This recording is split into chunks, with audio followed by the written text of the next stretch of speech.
The following podcast interview is with Evan Carmichael. He's currently at 3.77 million YouTube subscribers, encroaching on 4 million. He's an OG YouTuber. I've been watching him for about 10 years, since about 2015, 2014.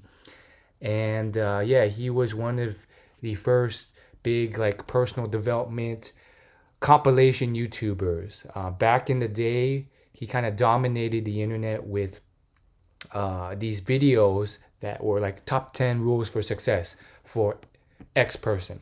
And he did like every person from Steve Jobs to Richard Branson to whoever the comments suggested. And he would compile all these interviews by them into one top 10 rules for success video. And back in those days, I watched a lot of them and he was big.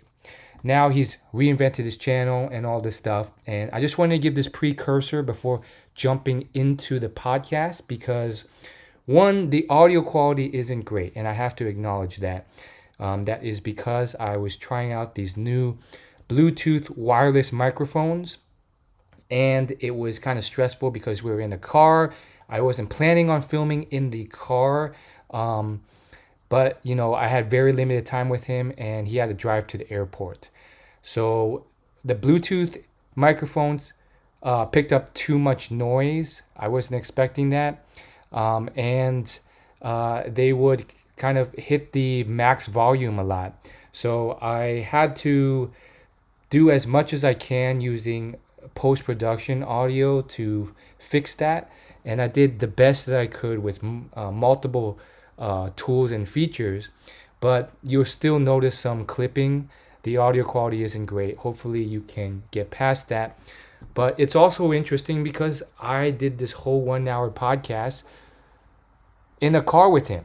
And so he thought this would be a really cool, fun new series called Driving with Will. That's why we call it Driving with Will. It's the first episode of it. He proposed me doing future episodes of me interviewing people in the car as well. We'll see. We'll see how that goes. And yeah, it ended up being an hour-long interview in the car. I was originally going to do it just like at his hotel lobby since he was staying in Arizona. And I mean, you'll hear the whole story in the podcast, but eventually, basically, I hit a snowstorm on my way there. I was driving through the night, went through a mountain, hit a snowstorm. It delayed me. So without further ado, sit back, relax, and enjoy this podcast episode.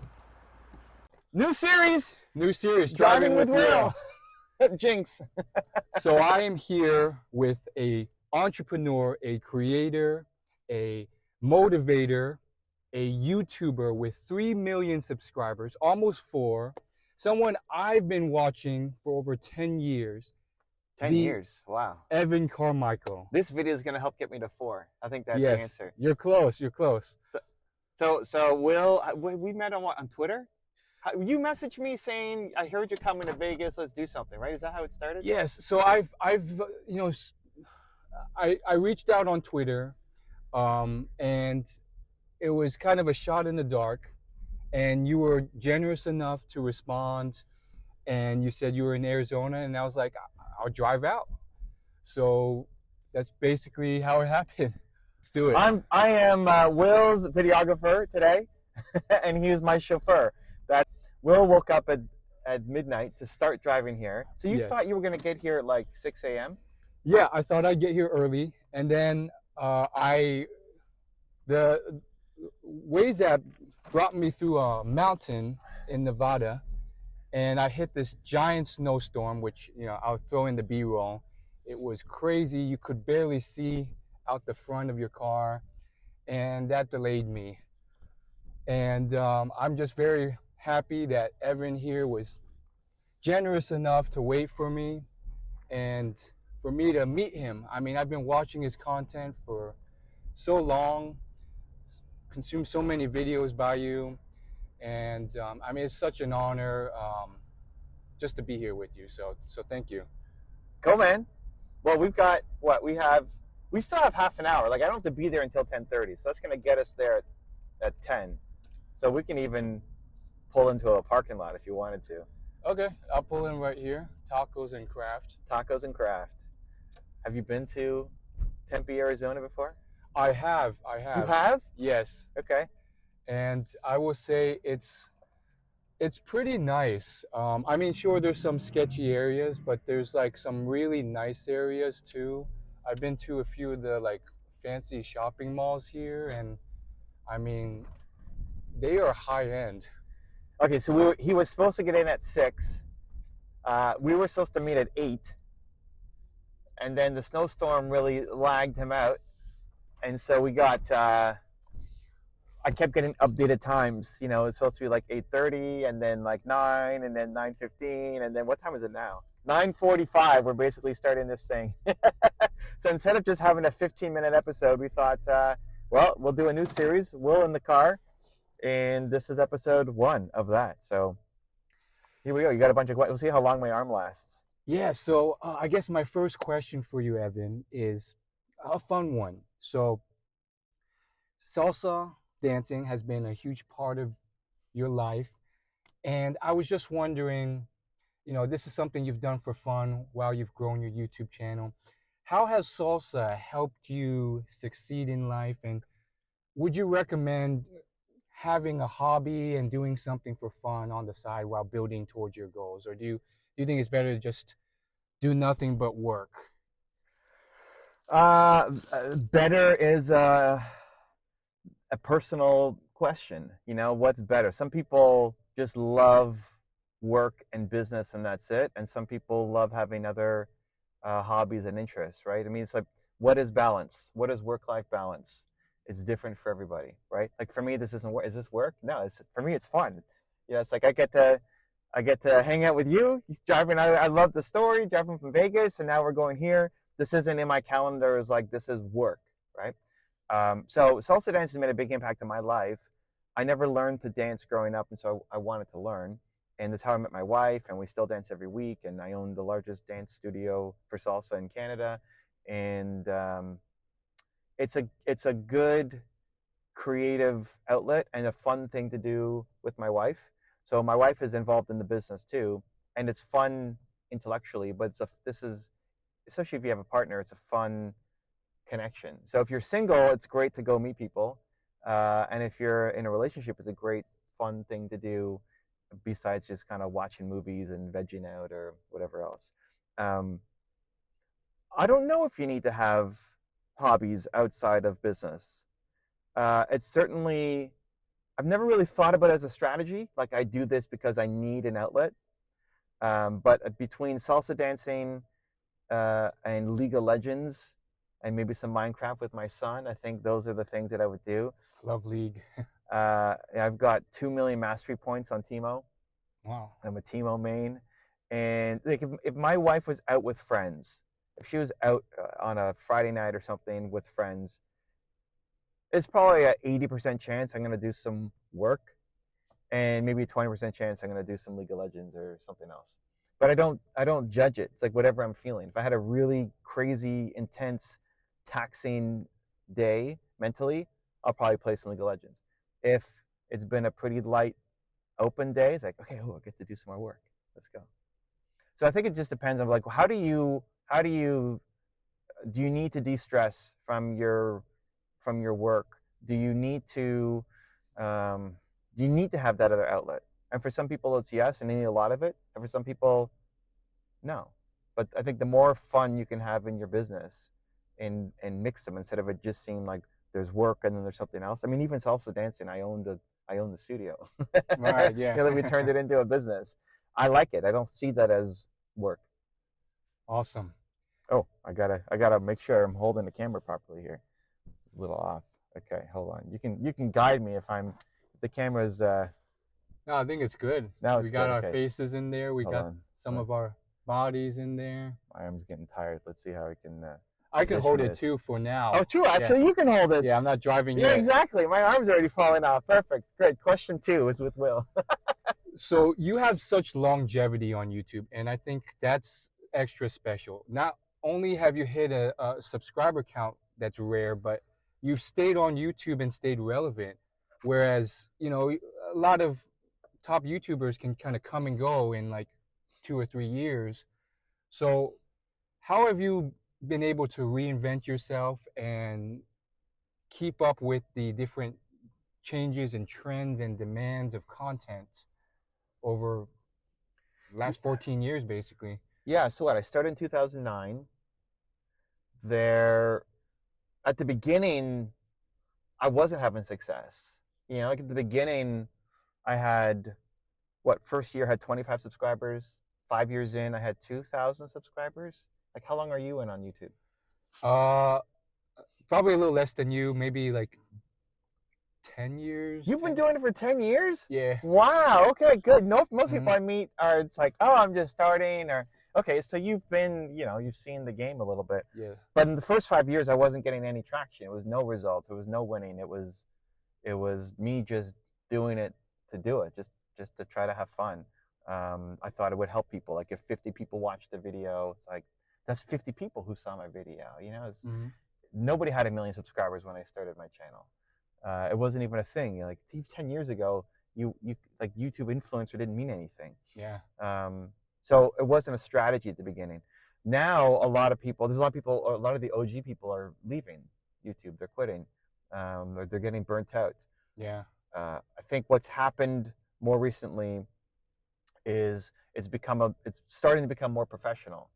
So people who do what I do, they're building teams, and so it's hard for a one person show to keep up unless you really love it. And if you love it, then it's easy to keep going. Like you don't burn out from things that you love.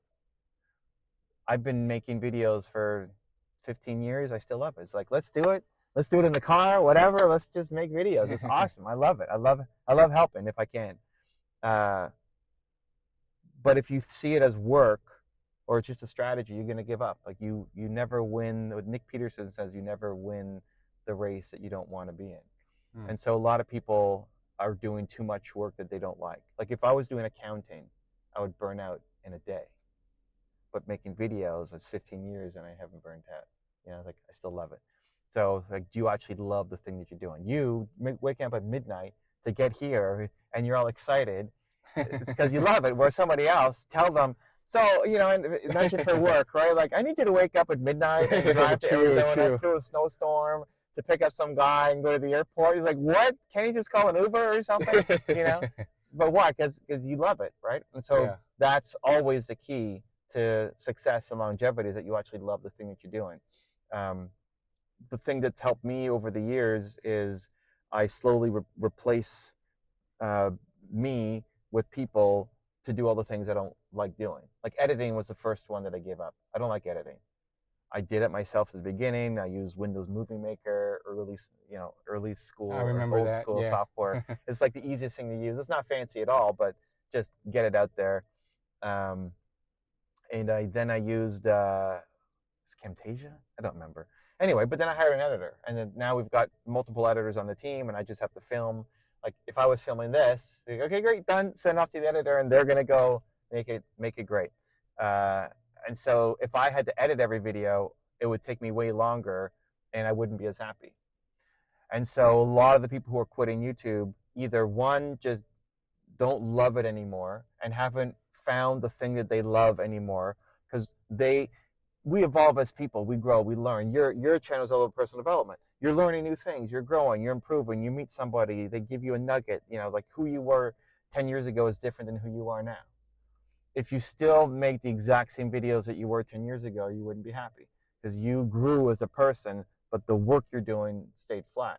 So my channel is always a reflection of the things that I'm learning and that I'm curious about. And so that's the key to longevity, I think, in any business, in any venture, making sure that you're doing the work that you love. Awesome. Are there any like emerging YouTubers that you have your eye on? Because like for me right now, I would say like the Hormozis, Alex and Layla, Sam Sulik, very unique, unedited fitness videos, went from 0 to 2 million in a year, and then maybe Ryan Trahan. Anyone pop out for you? Yeah, well, they've all made it. When you say emerging, I'm thinking like way under, Or but even farther down? Gotcha, yeah, gotcha. Alex and Lila are great. Alex said some really nice things. I mean, I had Alex on a year ago or 2 years, I don't remember. And he said one of the things that motivated him to start his channel was an interview that Brad Lee in Vegas. I was on his show and I said, hey, just make content, even if it's ugly, dirty, bad, audio or bad video. Like it doesn't have to be fancy in thought leadership because you have a message to share it. And so that was one of the things that Alex said inspired him to finally go and make his own channel. So he's crushing. He's probably in the entrepreneur space. He doesn't have the largest channel, but he's definitely the fastest growing, and I would say the one everybody is emulating. Everybody wants to be like Alex Hormozi now, so he's doing a great job. It probably used to be Gary Vee before that, Yeah. and before that would have been maybe Eric Thomas. Is there a gap? Eric was like the OG thought leadership speaker. Want it so bad that you can't breathe. After him, I don't know. I don't know if there's a gap between Eric and Gary. There might be. Grant Cardone, maybe. Nah, Grant. I mean, Grant's great. I mean, Grant and I are at the same agency. And when I first joined the agency, I asked who's the biggest person on YouTube at the agency, and he said Grant Cardone. It's like, okay, I'm going to beat Grant Cardone in YouTube subscribers. But Grant's great, but I don't know that he was. I wouldn't put him as ever being like the top dog in YouTube creator land for entrepreneurship. Yeah, Eric into Gary. If I think back, I might find somebody else. But then Gary he's still great, but I would say Alex has passed him as being the number one guy. Who are the other two you said? Sam Sulik. Sam is great. I mean, I think Sam is great because he's also like the thing about Sam is it's raw, it's unedited. It doesn't mean that that's going to be a style that works though. It'd be interesting to see if that actually picks up. I mean, he is also a beast of a human, right? Like if it was me just going to the gym and like doing the exact same video, it wouldn't pop off. So to see anybody who is at the peak of their game, showing them doing the craft can be inspiring. But I don't know if that will be a trend. True. Versus him just doing well. Like I think if you thought of who else is, you take an Elon Musk or whoever, if he just had a constant live stream at his office, that would pop off. People would watch. People would watch, but it doesn't mean that that's the strategy. That's the style. I couldn't do that myself. I'm not Elon Musk. Right. So it's like this guy is a beast, and so seeing him lift whatever is great, and people want to be like him. I think honestly, if he made more edited versions, he'd be even bigger. It's harder to digest and consume. So I think if it doesn't mean you have to go full on Mr. Beast, like crazy jump cuts everywhere. But I think if he edited his videos or had somebody help him edit his videos, he would be bigger. Alex is actually a great example of that. Like if you look at Alex and his journey, he spent a whole bunch of years doing, I would say not whiteboard videos, but like when you have the flip chart videos and sharing. And then he went just into his closet. He had his closet phase, where he's like, there's nothing around him and he's just talking to the camera. Just unedited. Basically, like very minor. And now more recently, he's been doing a lot more edits, a lot more cuts, a lot more, and he's gotten a little bit better on camera. But by making it more produced, he's really blown up as well. So I think if he edited his videos more, like editing shouldn't be the main thing. Just get started, just post, just create. But if he edited his videos more, he would be bigger. And then Ryan is great. Just his entertainment value and his like lovability and just him taking risks. Like he takes the risks that we would never take. So I think authenticity is definitely going to continue to be more and more important. Where even something like this, like you sharing your backstory, and I don't know what you filmed before getting here, or filming through the snowstorm, or if you said, "Oh my God, I'm so stressed out. Like I thought I left so much time, and I'm still late, and I hate being late," and like whatever that means to you. If you think about even like American Idol, there's the there's the performance. You see somebody doing their thing, and it's either good or bad. But what makes it special is the backstory. You know, like, why do you want to be a singer, and where did you come from? And so you'll always see them filming the families and the backstory before the person comes on stage, because that humanizes the person, which makes us get drawn into the story more. So I think that's going to definitely be a trend that continues. I don't really follow those other two. I stick mostly in the entrepreneur world. I love what Alex is doing. I love what Leela is doing. Up and coming in the entrepreneur world, who am I paying attention to? Sam Mullins is doing some This guy good named stuff with. Will. I mean, Will is great. He's Oh, got this thank new you. series in the car that could be something. This honestly could be something, right? Like, um, if you know somebody is traveling, and you basically make a series where I'll pick you up and I'll drive you to your airport, and we'll Yeah, film the content. Obviously, we got to that's a figure good out the point. gear and everything, but this is great. This is like episode 1 where you That's a share. good point. I've seen it done with like tech and comedians. I've never seen it done with like entrepreneurial and Yeah, I mean, personal development the type of easiest thing to do is look people. at, you're in Vegas. Are you like in Vegas, Vegas? Yes, yes. There's so many people coming through Vegas because of events. Just Oh, that's a just good go to point. look at the convention center and see what events are coming up. And like, a lot of people will already have their rides like prearranged. Uh, they have a service or whatever, but it becomes part of a show where the hardest one is the first one. So like, you film the first one. That's a good And point. if you look at who's coming to Vegas, they all have to go home, or all have to be picked up. And so like, you could be the guy who picks them up. Uh, anyway, if you like it, if it's fun, but I like turning I like turning the situation into something fun, because this could have been super stressful. It could have been like, oh my god, I don't have my camera, and what light are we going Right, to yeah. use? And like, we only have 15 minutes now. What are we going to say? And by the time we set up, we got to leave. Versus, okay, forget the camera. We're just filming on the phone, and we're going to do it in the car, and we're kind of figuring out as we go. And that's how magic will often happen. Yeah, it could be the birth of a viral Yeah, series. like, who knows? Like, that's what entrepreneurs do, is like, they turn the situation into something positive. Um, so, anyways, I mean, the original question was like, who am I pay attention to? I mean, the people whose video I watch almost all of Alex's stuff. I watch almost all of Gary's stuff. I mean, I watch a lot of stuff because of the work that I do. I still love watching all of the classics: Zig Ziglar, Wayne Dyer, Earl Nightingale, a lot of like old school people, as well as love diving through interviews of like Walt Disney and just the legends. Um, uh, who can I give a shout out to? How about Brett?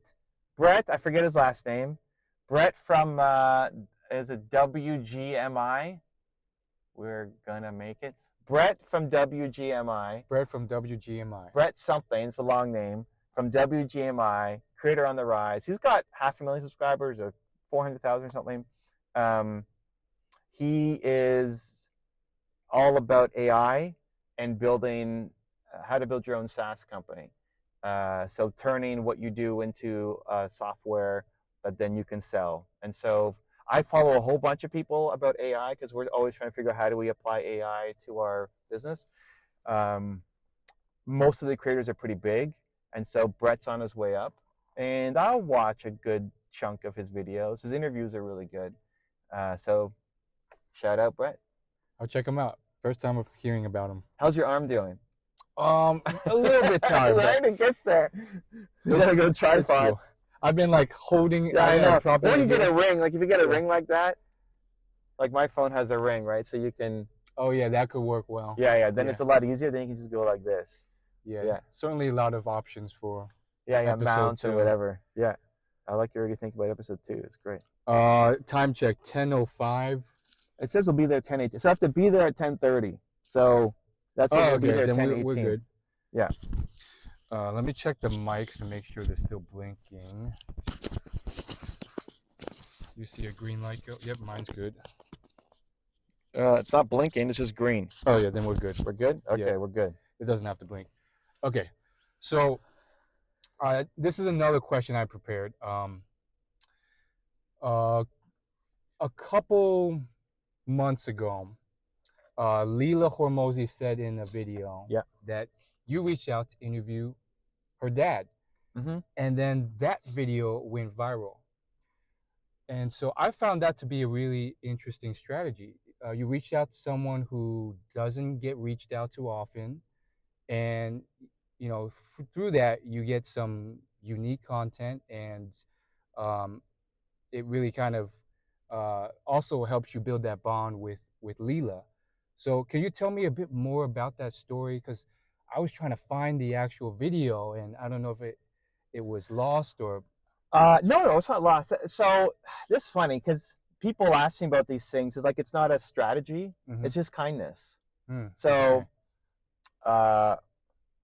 like meeting you here. Like if this video goes and blows up or whatever, we end up being business partners or whatever. People, well, what was the strategy to meeting Will? It's like I don't know. I liked his energy, and so why not meet some random guy on Twitter and make a video with him, right? Like I don't know. Like I put off another meeting today to do this, as guy runs multi-million-dollar companies. But no, I'm meeting Will tomorrow for right. Why? Oh I don't wow. know. It's just kindness. I don't. It just feels right. So there's no big strategy or story behind it apart than Layla posted on Instagram about her dad making a video, making a book, and he wrote a book. He's a professor, or was a professor, I forget, um, and he wrote a book about how to get an A in school. It's not really my audience. Like mine is entrepreneurs, right? So it's not really about how to get an A in your classes. But his name is Kurosh Nakshine. I hope I pronounced that okay. I think I did. And when when I saw the post, it didn't do so well on her Instagram compared to her other posts. So I said, I don't know. I like this guy. Why don't I interview him? Like give Hmm. him some love. No strategic like, hey, if you do this, I'll do this or whatever. Mm-hmm. And I just messaged Layla. I mean, I message with Layla. I'm not her best friend or anything, but we go back and forth every now Right. and Right. then. And I said, hey, I'd love to interview your dad for my channel about his new book. It's like, how do you support somebody on the come up, right? Like doing this show is like somebody on the come up. And honestly, I thought, you know, if my dad wrote a book, I would hope that somebody would do that for him. Right. You know, like I would hope somebody would see that story and then want to promote him. And so, okay, if you hope that that's the case, then you lead by example. And so I was like, okay, I don't talk about school, but I could find a way to like make it work and apply it somehow. But the video, like you probably had a hard time finding it because we don't talk about Layla in the video. Mm-hmm. I don't know if it's even in the description. It's not in the title for sure. I don't think it's even in the description. I don't know if we even talk about her at all in the video. Mm-hmm. Like, so you're Layla Hormozi's dad and Alex Hormozi's father-in-law. How does that feel, right? Like it's not a. It was all about him Mm-hmm. and the book and the strategies. So that's if you look up Kurosh Nakshine, you could probably find it. But it was never meant to be use his name to get them. There's Right. no Yeah. like, or maybe I'm just too Canadian, or I'm not strategic enough. No, I like that. I like that. I It was just really. kindness. Like Yeah. I I really like wish that. somebody did that for my dad. Uh huh. And then they made that video. Mm-hmm. I didn't know they were gonna make a video. I don't even update them on like, hey, by the way, your dad's video did this. They just made a. I guess they were paying attention to whatever. They made a video and they shared that he was on my channel and it went viral. Um, it was just kindness, and I think karma is practical. You know, like when you help somebody else out, stuff always comes back. But it's not. You don't do it to get the back. You do it just to do it. Yeah, and I really like that. I mean, kindness is always welcome, and sometimes people just need that helping hand. And yeah, I really appreciate you coming out to see me as well. I had no idea that you had canceled another meeting, so I really appreciate that. I mean, that goes a long way. Yeah, it's cool. Like Mm-hmm. I like seeing people win, and this is one of the things I get into, not fights, but with my team of they're trying to. We get lots of requests for interviews and stuff, and uh, people ask me how do I pick which one to go on, which show to do. So I don't know. I have a good vibe, and I like that person. For some, like we haven't even met. It's just from a Twitter thread. uh, you said something on Twitter, and I just liked your vibes. Okay, yeah, will. And my team's like, yeah, but why not this person or here? Or this guy has 1 million followers. And we're like, I don't know, him, her. And not everything. Like I do tons of interviews that go nowhere, right? Mm-hmm. I don't even think about it.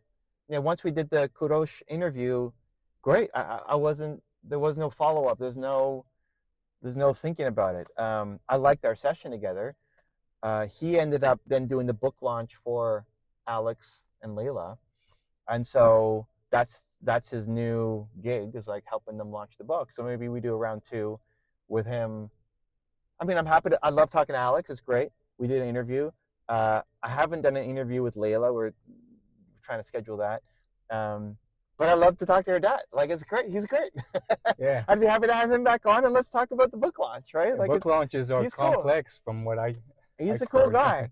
guy. So it's to do it. It's to do it. It's less strategy and more like, how do you not burn out? How do you stay consistent after 15 years? Because you love doing the thing. If you're only being strategic, then you're gonna get tired and burn out.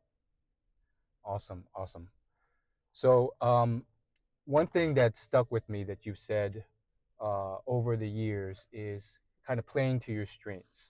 So, for example, when it comes to networking, you don't go to like big conventions where maybe an extrovert would thrive, and you prefer like more one-on-one type of uh, gatherings. And I think that really stuck with me because I'm more of a introvert as well. So, you know, it's like, okay, that makes sense. What should I play to? So I'm curious, how have you applied that like strengths versus weaknesses thing throughout your life, and has it paid off? How does that Yeah, walk me through that? I would just change the language a little bit. Uh huh. Instead of play to your strengths, play to your passions. Okay. And if you're passionate about something, it'll become a strength. So when I started videos, I wasn't good at it. It wasn't a strength. I sucked at it. I didn't know any of the gear or the editing. I was nervous in front of the camera. I hated my videos. I couldn't, like, 350 videos before I couldn't even watch my own videos back because, like, I was so embarrassed by what I was doing. So I wasn't good at it. But if you're passionate about something, you can get good at it. Salsa dancing I wasn't good at, but I was excited to do it, and so I got better at it, right? Will in the car, right? Like the first episode is okay, and then as you'll just keep getting better, right? Um, so play to your passions, and I think that's just, again, not something I strategically think about. I don't sit here and think, what am I passionate about? What should I go off and do? I try to cut the time from idea to action. If I get an idea for something, I just go off and start doing it. And sometimes that was it. And sometimes it turns into something much bigger. Hmm. So lots of experiments on the YouTube channel too. Like, people ask me, how did I start the top 10 series in profiling entrepreneurs? Well, it's because a friend of mine was making a comment about Kanye West, and I said, hey, you should learn from Kanye West. This was like years ago, and so the first top 10 I ever did was on Kanye West. Just for him. It wasn't even meant to be anything. It's just like, Mark, you need to go watch this video. Just for one person. Yeah. And I had something else planned Wow. that day. So he made a blog post about Kanye West and Taylor Swift after Kanye went on stage and it said Beyonce had the greatest video of all time. But he made that blog post like years after. It's like, why are you still talking about this, Mark? And you should learn from Kanye. Like, the guy went from being a producer to a rapper to winning more Grammys than anybody in history at his age, to being an entrepreneur, to becoming a billionaire. It's like, for whatever you may not like about Kanye, he does lots of things that I may not agree with and says things that I don't agree with, but you can learn from his success. Like, take the thing that, take any entrepreneur or anybody who's had success. You don't have to be them, but you can learn one or two things from them to make your life better. So I got so upset with my friend Mark that I threw away my day to then make this one video. Kanye West, top 10 ropes of success. That's still on the channel. You can go back and watch it. And then after that, we got so much feedback to say, oh my God, can you do Jeff Bezos? Can you do Dame Dash? Can you do whoever? It's like, yeah, it was fun to do, so let's do more. But it was no strategy. It was really just I was so upset at my friend Mark that that's what I made. And that's turned out to be something iconic. Like for the past 10 years or whatever, we've been doing these profiles. Yeah, yeah. For some context for anyone viewing that, I remember when that was like the biggest thing, at least in the personal development field. Like his top 10 rules for success videos were like all over my recommended. There was like an era where he was like killing it. So it's crazy. Yeah. But not everything turns out like that, right? Mm-hmm. So we did a Shania Twain dance challenge. So Shania Twain is a country singer in Canada. Yes. I love I love her songs. And she had a song. I forget which one it was now, but she had a song that I was playing at the office, and a guy who was in my office with me didn't know the song. He'd never heard it. Like, how do you not know this song? This is a great song. And then he's like, nobody knows this song. Like, what do you mean nobody knows this song? So I went to my Instagram and made a story like, hey, do you guys know this song? Or it's like, I think it's great. And it's on repeat right now. Have you guys heard this song? And all of the people have never heard this, never heard this. And I was like, are you kidding me? Nobody's heard this song? So again, I decided to throw away what I was supposed to do that day and start what I call the Shania Twain Dance Challenge. And so I sent people the song and I said, I want you to dance to it. Like make a video of you dancing to it. And I'm going to stitch them all together into a music video, Shania Twain Dance Challenge on my channel. And so the whole day I'm on Instagram DMing people, messaging people. I had Alex, who's a friend of mine, entrepreneur. He was at the hospital. He runs my dance company.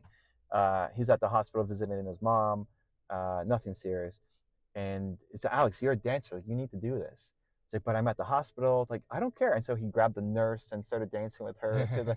And so all these people, like in the car, they were dancing, and in their own environments, they're doing it. And so we, at the end of the day, collected all these videos, and my editor stitched them together, and now we had this Shania Twain Dance Challenge song. And afterwards, and the video did not pop or do super well, right? It didn't. It did okay. And then afterwards, everybody's, that was so much fun. Like, I've never done that. I was so afraid to make a dancing video. I don't even dance. I felt so awkward. But then when I was done, I was like, that was great. Like, when's the next one? I want to be part of the next one, man. And I'm like, no, there's no next one. I don't want to be a dance challenge guy. Like, I did it because my friend didn't know this Shania Twain song, and none of you guys did. And then that's it. We're done. I haven't done a dance challenge since. And so that's where you can start to hate your business and burn out. If I just start, oh, that was interesting. People started having good feedback. I should just do more dance challenges, but I don't actually want to do dance challenges. Then I will start to burn out from my own business.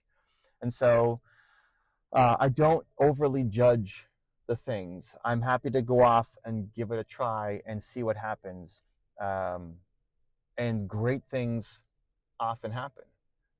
When you're all stressed out and overthinking, usually great things don't happen. And this, again, is a great example of like, you're late, and then you're later, and then you're later, and then you're later, right?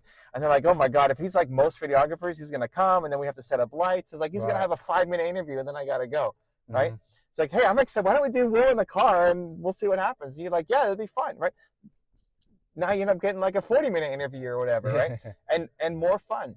And maybe not as high production quality, but like this is how magic ends up being made. And maybe it turns into something. Maybe Will in the Car was awesome and is a whole new series, and you're working on gear and mounts and whatever else. Yeah, you never know. Or that's it. It's like a one and done. I had Evan in my car, and then that's it, and I'm never doing that again. But I don't know. But it's like you don't know until you start doing it. Right. Yeah. And most of the time we overthink and overanalyze and overprepare and over, and like nothing ends up happening. Speaking of, I think it's about time let's go. Okay, let's switch. Yeah. I'll hold. How's your arm? Not too bad. All right. When I hold it like this, like it takes all the pressure off. Okay, let me hold it. Let's hold my leg up and. Okay, we're now driving to the airport. Let's hope Will's a good driver. If I don't get back on time, he's gonna have a very angry Nina Carmichael to deal with. But I think we'll have time. We should be good. Yeah, don't worry. I've never gotten into a car accident, and I've driven for a long time. I'm 31. Okay, here we go. I'm gonna hold the camera, and Will's gonna ask the next question. What are we doing, Will? Yeah, so one thing that I found interesting about you is the business side. So this is just looking from the outside, but it seems like you've built a really successful, profitable business. And I mean, that's awesome as a, entrepreneur and seeing your journey. Um, could you tell us a bit more about like how you built that and how grew it? It seems like you work with, various people to help with content creation and YouTube strategy. Um, tell us about that. Yeah, well, I mean, awesome. Thank you for noticing.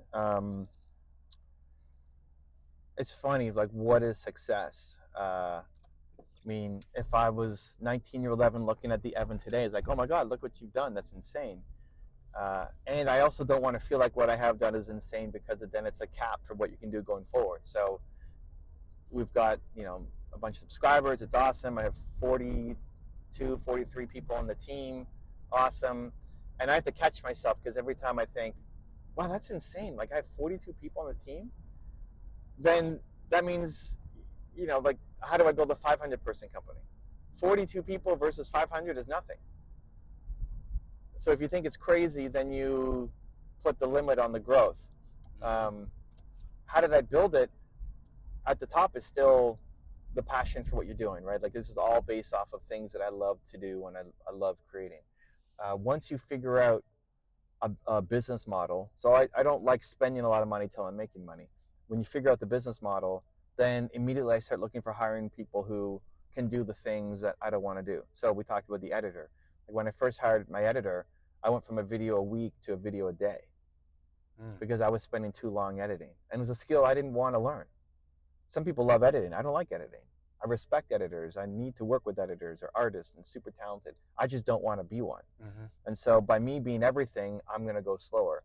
By me picking the things that I love doing, that I can become great at, that I may not have the skill set yet, but I want to develop it, then that allows me to grow. So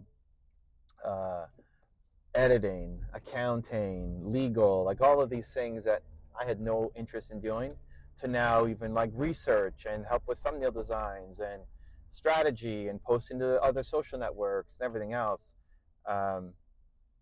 It's really just continuing to narrow in on what is a thing that you love that makes you great.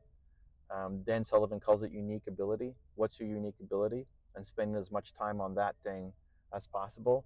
And as you get, at the beginning, you have to do everything yourself.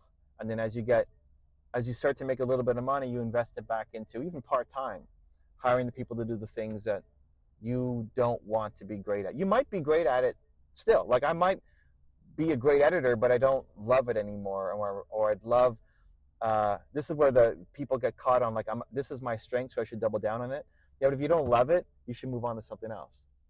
Because if you're a great editor, but you want to be an interviewer, but you suck at interviewing and you're a great editor, it's easy to stay stuck in being an editor. And then you end up hating your life. Right, yeah. Versus, okay, I suck at this, I'm going to go learn it. I'm going to start getting better at it. So that's what I've done, step by step. I mean, it was definitely not an overnight success. And we just keep hiring more people to take over the things that we need, and it shouldn't be me doing. Let me say this. So I think you got to go from the why to the how to the who. So at the very beginning, you have to remember why you're doing it. There's so much motivation you need just to get started. Right. There's so many people who don't believe in you. You don't believe in yourself. What's someone like you going to do here? Like, there's all of these things that we believe we can't do. So you have to have a strong enough why just to get started. So start with Simon Sinek, start with why. Perfect. The next step after the why is the how. How am I going to start to do it? And you start to learn skills. You start to figure out in video, I got to get a camera. What microphone am I using? Right? All of these things, we have to how it ourselves at the beginning. Right? So we built the how gets us to the why gets us to getting started. The how starts us to building some momentum. And then you have to move the who. Because you can't how everything. You're always going to be limited by the amount of time that you have. And so how are you best using that time? You start bringing in who's. So this becomes the evolution, like the why to the how to the who. And as you continue to grow, it's continuing to add more who's. And these are people who love the work that they're doing and they're taking over the stuff that you're not as great at and don't want to be great at. Yeah, and I love the idea you have, which is um, around finding your passion, because I feel like there's certainly people still to this day who give different advice. They'll say like, you don't need to find your passion, you just need to find something that you get good at, and then that becomes your passion. So there's still like conflicting advice out there, and so I take it you're still on the philosophy, the school of thought that you really have to choose something you enjoy, right? Yeah, like you don't win at something you don't love doing. Like if somebody's watching this and they think, oh, I'm going to start my own YouTube channel. Okay, great. If you love it, you'll eventually win.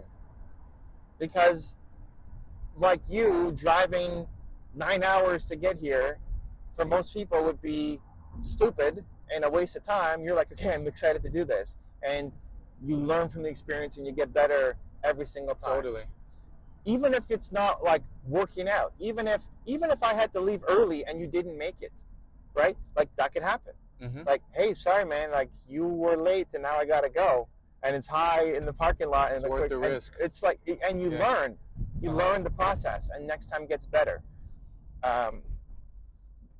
You have to go through these moments where you're learning and you don't have the skill yet, and as you develop the skill, you start to be able to create an output. But at the beginning, the output's not good. You're not getting results. And so why do you keep doing it? Well, because you love it and you want to get better. So that's how you win. If you are just starting something and it's just a strategy and you never love it, you wouldn't come and do this. Like you wouldn't drive out here to do it. You invited me. You said if I'm coming to Vegas that you'd love to connect and do something. Mm-hmm. I said, I'm going to be in Arizona. Do you want to come out and do something this weekend? If it was just a strategy, it's like, man, I don't know. Freaking Saturday morning. Right. Do I want to wake up at midnight and go do this thing? You know, what if the guy's a jerk? Be there, yeah. Right? It's like you just won't put in the work because you don't love it. And we've all done that. There's been so many goals that we've had that are not real goals that we don't love, and we quit. But it's when the goal is big enough because we love it, and even the process of doing it, we love it. That's what's going to help you develop the skills to get good enough to be able to start to win. You're in any industry you go into, you're going up against people who love the thing. So if you are just doing it for strategy and somebody else actually loves it, you're never going to win. Yeah, that's a great point. You're doing a great job of balancing driving and listening and like figuring out where we're going. Yeah. I've never driven Uber before, but I feel like I'd be pretty decent. I took an Uber back from the restaurant last night, and I was talking to this guy, Hunter, and he's got a great story and great conversation. I was like, dude, you should start your own YouTube channel, Driving with Hunter, and pick up people with your Uber and see if they want to be filmed and have conversations. Like, people would watch that. Do you find there's a lot of people you meet who say they're going to do something and then they never actually take action? Yeah, that's called being a human. Mm-hmm. You have said you're going to do many things and have not taken action. Right. Mm-hmm. I have said I do many things and I'm not taking action. And they're usually things that are not important enough to us. Mm-hmm. There's many things that I've said that you've said, like, we're going to do that, and then we don't do it because they're not important enough to us. And so it's like, as you hopefully get older and learn more about yourself and dive into self-awareness, that you're picking better goals. You're picking things that actually mean something to you and are worth following through on. Because you start to teach yourself that you're the kind of person who follows through. Even you in creating your account, no excuses will, right? Like, mm-hmm. you're reinforcing every day that you don't want to live a life with excuses. Mm-hmm. And so when I didn't know what your Instagram handle was, so I made an Instagram story from my hotel this morning saying I'm meeting this guy Will and we're gonna figure something out. Oh, cool. And then when I found you on Instagram, said, oh, his name is No Excuses Will. He has to show up, right? It's like building the identity that you have to follow through and you have to show up. I often meet people who don't follow through, and it's either because they're not they don't want it enough, they're not passionate enough, they're afraid, they're living in judgment, right? Like, oh, it won't be good enough. And so usually the key is just immediate action, some kind of momentum. Like, take the first step. The first step is the hardest step. You know, and you even message me and say, hey, do you want to meet up in Vegas and interview you? If you messaged me 5 years ago, I would have said yes. Probably. If you had the same energy and vibe and I just liked you, I would have said yes.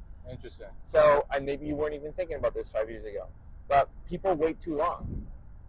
And so it often can take a decade to take the first step. Interesting. But once you take the first step, you're in momentum. So the first step is the hardest step. Which is probably why I like helping people at the beginning. It's like why, back to your question of reaching out to Leila Hormozi's dad, right? Because I figure, hey, I wish somebody would do that for my dad if he was promoting something. And if I have him on, maybe somebody else has him on. Yeah. If I come and do Will in the Car, maybe somebody else does Will in the Car, right? And it just starts building the momentum for people because that first step is the hardest step and a very meaningful one. Yeah, it reminds me of a tweet that you tweeted back to me a few years ago. And it was basically something like, you care more about impact than money. Can you talk a bit more about that? Like, are you more motivated by just making a legacy for the world? Or? So I wouldn't frame it as legacy. I don't know. I don't worry about legacy. For me, legacy I think of as like when I'm dead, what are people going to say? And I don't really care. Like I don't want to. I don't need a statue of me or a street named after me or whatever. Right. It's like what kind of impact can I have while I'm alive? And I think that honestly, it's everybody. Like people want to feel like they're doing something that matters. And my book, Built to Serve, is like that's the idea. If you're not happy, it's because you're not serving, either on a big scale or serving the closest people to you. So money's a funny thing. People have weird views on money. Some people are taught that money is everything, and some people, more people I think, are taught that money is the root of all evil, and that is bad. And it's neither. Money's a tool, and especially if you want to be an entrepreneur, you need to make money. Like if you never learn how to make money, you're just doing this thing as a passion project on the side, evening, weekends, and you have less impact. Like if you can build a business, I have 42 people on my team, I can have a much bigger impact with those 42 people helping me than me just doing it by myself. Why? Well, because I can make money. And so the key with that is having money in your top 5, but it just can't be number 1. Like Terminal 3, he's here. Yeah, this one. Terminal 3? Yeah. Money needs to be in your top 5. It just can't be number 1. Number 1 is mission, impact. What's the good you're trying to create in the world? Why are you doing this? And then somewhere between 2 and 5 has to be money. Money can't be number 1, but it can't be number 1,000 either. Right. So that's a maybe a nuanced take on money, but it's definitely important. Even if you're a charity, making money is important. I think you can go up a bit.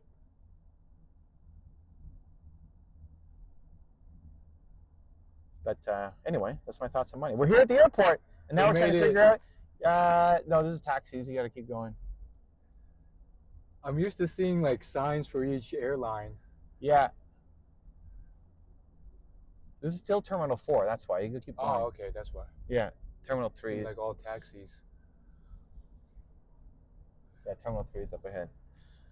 All right, so we're about to wrap up. That's an hour-long interview. We're at 51 minutes already. Lord, that could be a straight-up podcast. Let's go. We just did it. How was episode 1 of Will in the Car? I thought it was fantastic. Let's go. All right. Yeah. Hopefully round 2 for you is a little less stressful with whatever next guest you have, but it's been an honor being on the show. Yeah, I'm excited to post this. You dropped some knowledge bombs in there. It went better than expected. I mean, we got an hour's worth of content. We're in the car. I mean, how do you feel about this? My favorite thing is just your energy. Like your willingness to drive out, your willingness to go with the flow, not being like uber stressed out and saying, okay, this is now what we're doing, and we're going to film in the car and make it happen. So that was my favorite part. So I'm excited to see this go up, but I'm also excited to see, like, if you continue that, you bring that energy to everything you do, I'm excited to just see where you go in the next 3 years. All right. Go check out Will. Subscribe, follow, all the good things. We love you. Believe. Believe. Take care.